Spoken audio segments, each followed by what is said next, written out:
America को middle east में Iran ने अंधा कर दिया है, उसकी वायु सुरक्षा प्रणाली को भेद दिया है।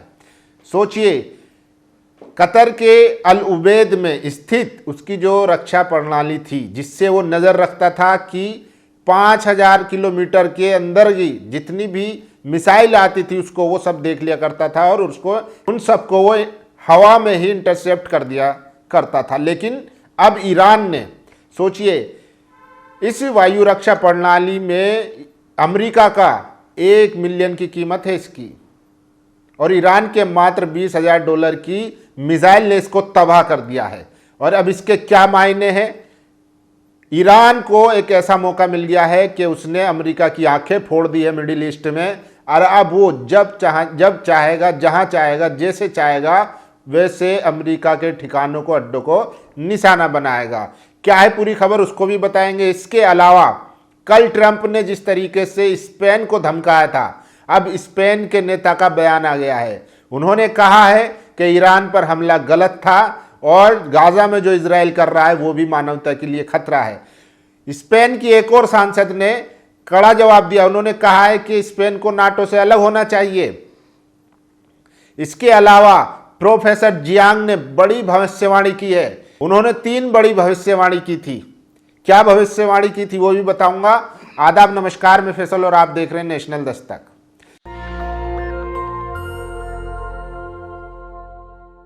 सबसे पहले ये खबर देखिए, ये तस्वीर देखिए, ये है अमेरिकी वायु सुरक्षा प्रणाली की तस्वीर है। ये कतर के अल उबैद एयरबेस पर है, जहां पर ईरान ने अपनी मिसाइल से इसको ध्वस्त कर दिया है। यानी कि सोचिए, अब अमेरिका मिडिल ईस्ट में अंधा हो चुका है, आंख फोड़ने का काम किया है। अब वो ईरानी मिसाइलों का पता नहीं लगा पाएगा, सोचिए। और देखिए, अमेरिका हार तो रहा ही है, साथ साथ उसका जो माली नुकसान हो रहा है, करोड़ों बिलियन डॉलर उसके बर्बाद हो रहे हैं, और इस युद्ध का कोई अंत नहीं है। और ईरान ने तय कर लिया है कि वो इस बार हार नहीं मानेगा। देखिए, सबसे पहले मैं बता देता हूं कि कितना नुकसान हुआ। ये देखिए, कतर के अल उबैद एयरबेस पर लगा AN/FPS 132 फास्ट अरे रडार कल ईरान के हमले से तबाह हो गया।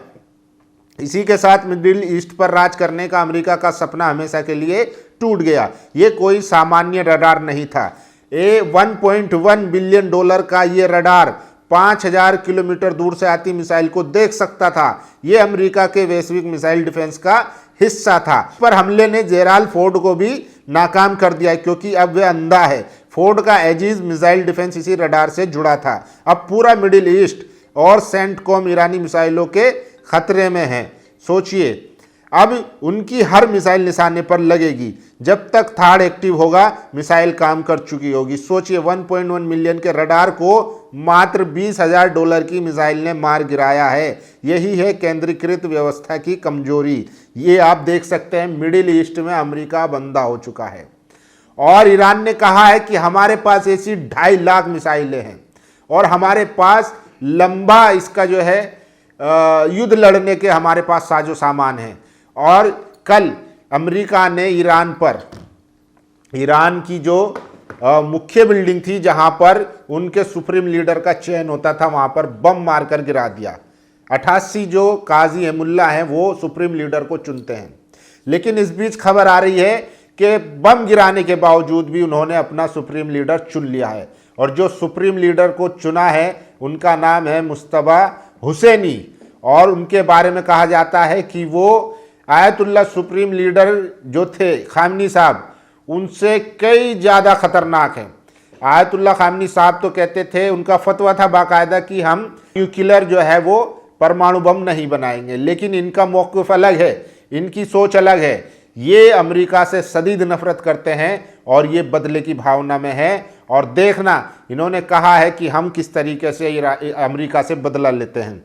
तो ये भी सबसे बड़ी खबर है। और सोचिए, अब मैं आपको वो खबरें बता देता हूं कि आखिर ईरान से जंग के बाद अमेरिका को क्या क्या नुकसान हुआ और क्या क्या उसे हासिल हो रहा है। ये देखिए, सबसे पहले ये देखिए, ये है प्रोफेसर जियांग, जियो पॉलिटिक्स के, इंटरनेशनल पॉलिटिक्स के सबसे माहिर माने जाते हैं। इन्होंने 3 प्रेडिक्शन किए थे। प्रेडिक्शन किया था कि 2024 में ट्रंप चुनाव जीतेंगे और वो जीते। इन्होंने कहा था कि अमेरिका ईरान पर हमला करेगा और वो हुआ। और तीसरा जो प्रेडिक्शन था इनका, इन्होंने कहा था कि इस युद्ध में ईरान जीतेगा। तो क्या इनकी प्रेडिक्शन को अगर माना जाए और जिस तरीके के हालात हैं, अमेरिका, नेतन्याहू, डोनाल्ड ट्रंप, सब जिस उम्मीद से उन्होंने ईरान पर हमला किया था वो अचीव नहीं कर पाए हैं। अब लग रहा है कि ईरान इस युद्ध में जीतेगा। तो ये प्रोफेसर जियांग का दावा है, प्रेडिक्शन है। और सोचिए, ये है स्पेन के प्राइम मिनिस्टर, इन्होंने कहा है कि ईरान पर हम हमला करने के लिए अपनी जगह नहीं देंगे। इस पर ट्रंप नाराज दिखे, उन्होंने कहा ईरान स्पेन से आज ही सारे संबंध खत्म कर दो। तो ये पीछे नहीं हटे, इन्होंने कह दिया जो करना है कर लो, लेकिन हम मानवता के खिलाफ नहीं जाएंगे।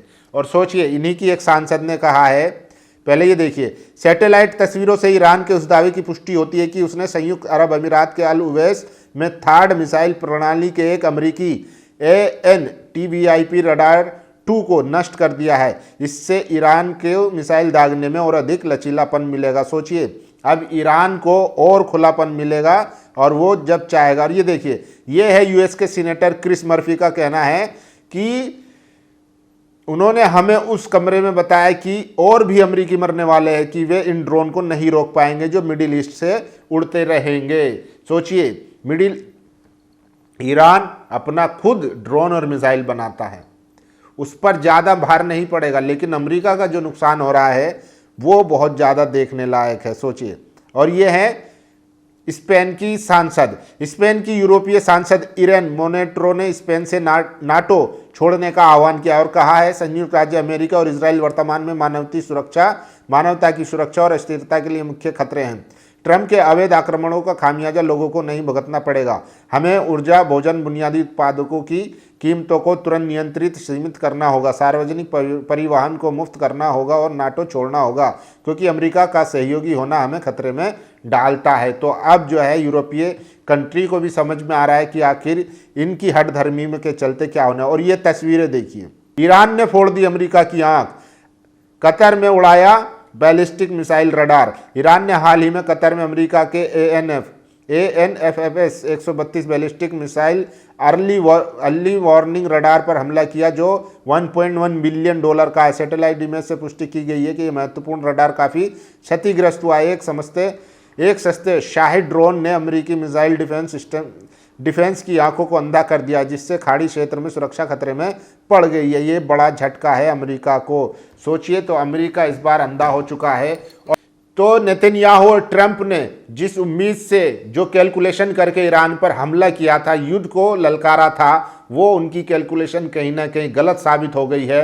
और अब उनको लग रहा है कि इससे कैसे पीछा छुटाए, क्योंकि सोचिए, ट्रंप की और नेतन्याहू के 3 लक्ष्य थे, 3 टारगेट थे युद्ध के पीछे के। उन्हें लगा कि हम खamenei साहब को मार देंगे, शहीद कर देंगे, उनकी टॉप लीडरशिप को हटा देंगे, तो वहाँ पर हम रिजीम चेंज कर देंगे, जो कि नहीं हुआ।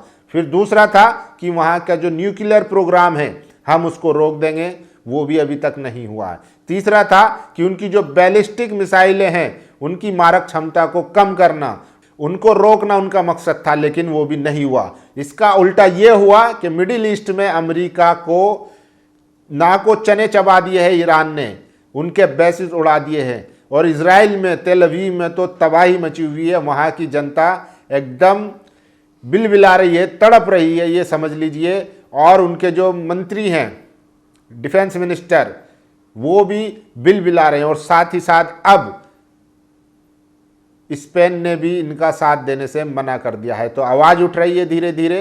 और इसीलिए देखिए, अब के जो नए सुप्रीम लीडर बने हैं उनके बारे में अगर आप पता करेंगे, पढ़ेंगे, जानकारी इकट्ठा करेंगे, तो आपको पता चलेगा कि ईरान को इस बार कैसा नया सुप्रीम लीडर मिला है। बाकी आप लोग क्या राय, अपनी राय जरूर दीजिए। शुक्रिया। नेशनल दस्तक की आपसे गुजारिश है कि अगर इसको बचाना चाहते हैं तो नेशनल दस्तक को सब्सक्राइब करने के लिए रेड कलर के सब्सक्राइब बटन को दबाएं, फिर बेल आइकन की घंटी दबाएं। नेशनल दस्तक को बचाने के लिए बहुत जरूरी है कि हर खबर को शेयर करें, लाइक करें, कमेंट जरूर करें।